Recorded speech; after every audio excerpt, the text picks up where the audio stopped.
Olá, seja bem-vindo a mais uma aula da nossa escola dominical, da nossa igreja. Hoje continuaremos os nossos estudos sobre a dieta espiritual e falaremos sobre o último alimento que compõe essa dieta espiritual. Dieta esta que vai fazer com que você tenha uma vida espiritual saudável.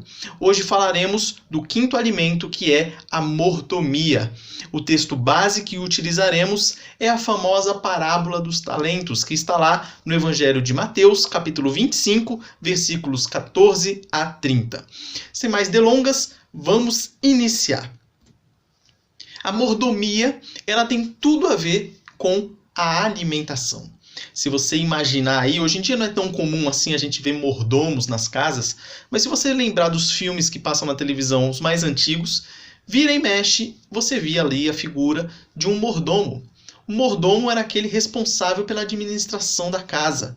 Inclusive, ele tinha uma responsabilidade muito grande, porque além dele administrar os bens do seu senhor, ele também tinha a chave da despensa, o local onde se armazenavam os alimentos. Então, era uma responsabilidade muito grande, afinal, ele poderia envenenar a comida dos seus patrões. Então, a responsabilidade dele, do mordomo, era muito grande. E o crescimento espiritual, ele relaciona-se com a alimentação. Nós já falamos aqui das diversas outras alimentações, como o estudo da palavra, da oração e tudo mais. E a mordomia, ele também compõe essa alimentação que vai proporcionar o crescimento espiritual. Afinal, nós somos mordomos de Deus. Vai ficar mais claro conforme nós formos caminhando aqui no estudo da lição. Primeiramente, segundamente, porque eu já tinha falado da introdução, mas vamos lá ler a parábola dos talentos para que fique mais claro do que trataremos adiante.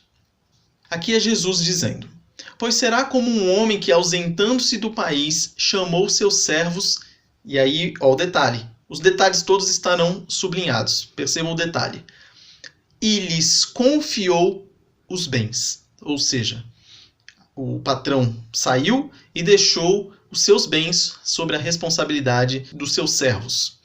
A um desses servos deu 5 talentos, a outro 2 e a outro 1. A cada um segundo a sua própria capacidade. Esse detalhe é importante. Ele deu os talentos conforme a capacidade de cada um. E então partiu. O que recebera 5 talentos saiu imediatamente a negociar com eles e ganhou outros 5. Do mesmo modo, o que recebera 2 ganhou outros 2. Mas o que recebera 1, saindo, abriu uma cova e escondeu o dinheiro do seu senhor. Então ele recebeu um talento e foi lá e escondeu. Depois de muito tempo, voltou o senhor daqueles servos e ajustou contas com eles, ou seja, pediu o relatório, vamos dizer assim. Então, aproximando-se o que recebera 5 talentos, entregou outros 5, dizendo: Senhor, confiaste-me 5 talentos, eis aqui outros 5 talentos que ganhei. Disse-lhe o senhor: muito bem, servo bom e fiel. Foste fiel no pouco, sobre o muito te colocarei. Entra no gozo do teu senhor. E aproximando-se também o que recebera 2 talentos, disse: Senhor, 2 talentos me confiaste. Aqui tens outros 2 que ganhei. Disse-lhe o senhor: muito bem, servo bom e fiel. Foste fiel no pouco, sobre o muito te colocarei. Entra no gozo do teu senhor. Chegando por fim o que recebera 1 talento, disse: Senhor, sabendo que és homem severo, que ceifas onde não semeaste e ajuntas onde não espalhaste, receoso, ou seja, com medo, escondi na terra o teu talento. Aqui tens o que é teu. Respondeu-lhe, porém, o Senhor: servo mau e negligente, sabias que ceifo onde não semeei e ajunto onde não espalhei? Cumpria, portanto, que entregasses o meu dinheiro aos banqueiros, e eu, ao voltar, receberia com juros o que é meu. Tirai-lhe, pois, o talento e dai-o ao que tem 10. Porque a todo o que tem se lhe dará, e terá em abundância. Mas ao que não tem, até o que tem lhe será tirado. E o servo inútil, lançai-o para fora nas trevas. Ali haverá choro e ranger de dentes. Primeiro ponto, a parábola dos talentos que nós acabamos de ler. O que ela tem para nos ensinar? É a síntese, é o resumo do que é a doutrina da mordomia, para que nós possamos entender claramente o que é a mordomia e qual é a nossa missão com relação a isso. Quais são os pontos principais da parábola? Primeiro, Deus é o dono de tudo o que existe. Esse é o primeiro ponto. Mostra que Deus ele é o dono de tudo. Segundo, tudo o que temos, entre aspas, eu coloquei aqui, porque nos foi confiado por Deus, colocando-nos na condição de mordomos. Ou seja, não é porque você tem a sua casa e você tem a escritura dela que diz lá que a casa é sua, que ela realmente é sua. Tudo é de Deus. Hoje as pessoas agem como se elas tivessem alguma coisa, como se algo fosse delas, mas não é. Tudo que nós temos foi dado para nós por Deus, mas não para nós assim, de uma forma como se fosse nosso e acabou. Não, para que nós fôssemos mordomos disso tudo, cuidássemos bem dessas coisas. É por isso que nós dizemos com relação ao dízimo na igreja, que nós não damos o dízimo, nós devolvemos o dízimo. Porque nós entendemos que Deus nos confiou 100% e nós devolvemos 10%. É por isso que nós fazemos isso, porque nós somos mordomos de tudo que Deus nos dá. 3. Deus distribuiu soberanamente talentos, que são os bens chamados na parábola, a cada pessoa. Então ele que distribuiu em quantidades diferentes e conforme a capacidade de cada um. Então aqui nós vemos a soberania de Deus. Ele escolhe e ele dá para quem ele quiser. E ele dá conforme a capacidade de cada um. Por isso que nós não podemos sempre ficar fazendo aquela comparação entre nós e o outro. Às vezes nós temos um limite de capacidade e o outro tem um limite maior. Às vezes nós recebemos menos talento, o outro recebeu mais e vice-versa. Então nós temos que ter isso em mente. Muito claro, inclusive. Ponto 4. Cada mordomo, ou seja, cada cristão, deve se preocupar em multiplicar o que Deus tem lhe confiado. Quando nós temos a certeza de que o que nós temos não vem de nós, é um dom que Deus nos deu, é um talento que Ele nos deu, nós temos que trabalhar para multiplicar isso para a glória de Deus e não esconder aquilo que Deus nos deu, porque vai ter consequências. Lá em 1 Coríntios 4:2 vai dizer: ora, além disso, o que se requer dos despenseiros é que cada um deles seja encontrado fiel. E dentro da fidelidade está você buscar multiplicar esse dom que Deus lhe deu e colocar esse dom à disposição de Deus. Ponto 5. Deus exigirá prestação de contas individualmente de seus mordomos. Isso é muito importante nós termos em mente, que aquilo que Deus nos dá, teremos que prestar contas. Por isso que a gente vê Paulo lá em 1 Coríntios dizendo que ai de mim se não pregar o evangelho, porque ele se via como despenseiro do evangelho, ele sabia da verdade. Então, ai dele se não passasse essas informações para frente. O mordomo infiel e mau que é citado na parábola é aquele que não faz nenhum esforço para desenvolver o seu talento. É aquele que enterra o seu talento e deixa ele lá pegando mofo, pegando poeira. Ponto 6. Deus abençoa o mordomo fiel. Vocês viram pela parábola, aquele que recebeu 5, multiplicou para 10 e foi abençoado, porque no final ele ainda recebeu o talento daquele que tinha escondido aquele seu um talento. E se não usarmos o talento, Deus o tira e dá para outro. É o que aconteceu com aquele lá que ficou com medo, pegou aquele talento, fez pouco caso, enterrou e depois foi lá e devolveu. O servo mau, o servo inútil. Ponto 2. O compromisso da fidelidade. Devemos ser fiéis em todas as áreas da nossa vida. Aqui vai ter o ponto do que são esses talentos que são ditos lá. Talentos, eles envolvem muita coisa. Não é só aquele talento no ponto de vista artístico, vamos dizer assim. A pessoa tem um talento para interpretar, por exemplo, ou a pessoa tem um talento para música. Não, os talentos é muito mais do que isso. E assim, que áreas? Que áreas são essas? Vamos analisar aqui algumas delas. Fidelidade que é exigida de nós no relacionamento com Deus. Nós precisamos ser fiéis no nosso relacionamento com Deus. Fidelidade nós temos que ter com relação à sã doutrina. Como diz lá em Tito 1,9, apegado, aqui é Paulo falando para Tito, apegado à palavra fiel, que é segundo a doutrina, de modo que tenha poder tanto para exortar pelo reto ensino, como para convencer os que o contradizem. Então você vê, é segundo a doutrina. Diversas vezes é nos alertado na Bíblia que nós devemos ser apegados à sã doutrina. Então a fidelidade à sã doutrina, não ser enganado por qualquer doutrina que apareça aí de uma hora para outra. 3. Fidelidade nos votos feitos. Temos que ser fiéis nos votos que nós fazemos a Deus. E aqui é importante nós fazermos uma observação.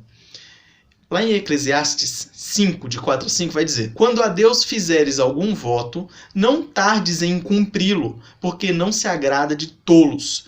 Cumpre o voto que fazes. Melhor é que não votes do que votes e não cumpra. Qual a observação importante que nós devemos fazer aqui? Ele fala assim: é melhor não fazer o voto do que fazer e não cumprir.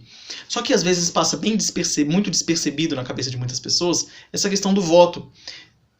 A pessoa tem aquela impressão que o voto é quando ele vai orar e fala para Deus: olha, Deus, eu prometo que eu vou fazer tal coisa e tal coisa e tal coisa. Mais ou menos isso. Só que voto, ele engloba muito mais coisa. Esse voto é uma promessa que você faz para Deus. Sabe quando você faz um voto? Quando você casa. Quando você casa, você promete ser fiel à sua esposa, cuidar dela e tudo mais. E vice-versa, ao esposo também. Então aquilo é um voto. Se você descumpre o voto que você fez ali para sua esposa ou para o seu esposo, você está descumprindo o voto que você fez a Deus. Você prometeu a Deus. É um voto de fidelidade ali para com sua esposa que reflete aquele voto que você fez a Deus. Quer ver outra coisa? Na ordenação de ministros, por exemplo, de oficiais para a igreja, sabe quando o oficial vai lá na frente, ele vai ser ordenado, ele começa a prometer um monte de coisa? Aquilo são votos que são feitos a Deus. Outra coisa, no batismo, sabe quando você leva seu filho, bebezinho, para ir se batizar, e aí você começa a fazer um monte de promessa ali, promete educá-lo na palavra e tudo mais? Aquilo são votos. Se você quebra aquilo ali, você está quebrando um voto para com Deus. E isso, você tem diversos votos que hoje em dia a gente faz e as pessoas nem percebem que é para Deus que estamos fazendo esses votos. E quando nós quebramos, nós estamos quebrando a nossa fidelidade para com Deus. Estamos sendo infiéis. Outra fidelidade que é exigida de nós: a fidelidade na mordomia. Deus nos confia a vida, o corpo, o tempo, as oportunidades, o trabalho, os relacionamentos, os bens materiais, etc. Tudo que nós temos foi dado por Deus. E nós temos que ser fiéis na mordomia, no cuidado para com essas coisas. Muitas pessoas não percebem que o tempo, por exemplo, é um bem que Deus nos deu e nós temos que administrá-lo da melhor forma possível. Ele deu 24 horas, que é o tempo suficiente para que nós façamos tudo o que nós devemos fazer. O tempo necessário para que nós durmamos, para que a gente descanse, o tempo para a gente trabalhar, o tempo para a gente ficar com a família, o tempo para a gente orar, para ler a Bíblia. É um tempo suficiente para a gente fazer tudo. O problema é que hoje em dia a gente inverte muitas questões e acaba destinando muito tempo para coisas que não servem para nada e dedicando pouco tempo, às vezes nenhum, para coisas que são essenciais, como a leitura da Bíblia, oração, culto doméstico, etc. Então nós temos que ficar atentos para com a administração das coisas que são nos dadas por Deus. E qual a conclusão que nós chegamos desse alimento importantíssimo que é a mordomia? Que é impossível o crescimento espiritual sem a prática da mordomia. Nós não temos como crescer espiritualmente se nós ignoramos uma ordem tão básica de Deus para conosco, que é sermos mordomos fiéis. Então não podemos ser rebeldes. Temos que ser fiéis a Deus e exercer a mordomia da melhor maneira possível. Precisamos ser bons mordomos, como o exemplo da parábola dos talentos, ser considerados fiéis, ser bom e fiel. Bom no quê? Bom na administração daquilo que Deus nos dá.